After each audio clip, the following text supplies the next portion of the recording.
Hunter o ang fan. B. One of us. Ulap pala yan guys! Wow! Bumaba na yung ulap sa bundok. Bakit? Ulap yan! Ulap yan pag...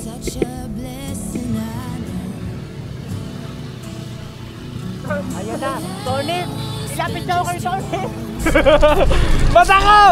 Pulkit na putek? Ako kagad? Matutumba yan! Matutumba yan! Kailangan ko na pidyoan!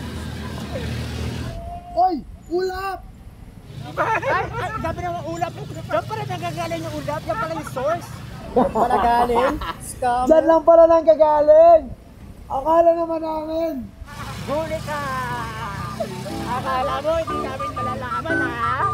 Huli! It's a prank!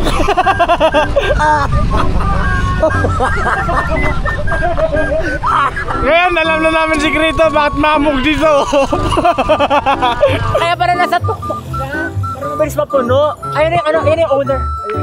Yan ang supplier. Ayun yung supplier! Ay kuya! Kuya kayo ba na yung gumagawa ng bubog? Kuya! Nahuli ka namin oh! Akala mo hindi ko malalaman ha? Kaya kayo malamig! Kailan pa po kayo nagsimula gumawa ng hamog kuya? Hindi namin expect kami makakadiscover sa'yo. Ikaw pala ang dahilan. Ikaw bakit mahamog sa Baguio? Hindi naman. Grabe na, dami mo na. Kuya, ang galing nyo, napaabot ko na doon. Para saan yung uso, kuya? Ayun po. Ha? Kuya, hindi naman namin ipagsasabi na ikaw ang source. Kaso man nahuli. At on camera. Sobrang dahilan yan, kuya, oh. Kuya, minsan ba sa buhay mo, naisip mo na mahuhuli ka namin?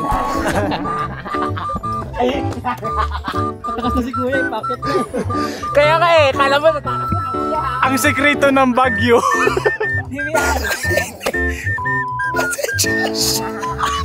Kaya sana mahuli ka namin, kuya. Mga ilang oras bago mo mapuno yung buong Benguet. Tsaka Cordillera. Sa tuloy-tuloy lang, no? Kuya, huli ka na. Natuntun ka namin. May kasamaan ka ba? May kasamaan ka ba doon? Kaya joke lang kuya. Tuloy niyo po ang paghamog. Yeah, joke lang. Yan po kuya, salamat po. Sige kuya, tandaan mo kaya nahuli ka namin. Hindi naman naman kasi. Diretso dulo. Akala mo Bakit talaga siya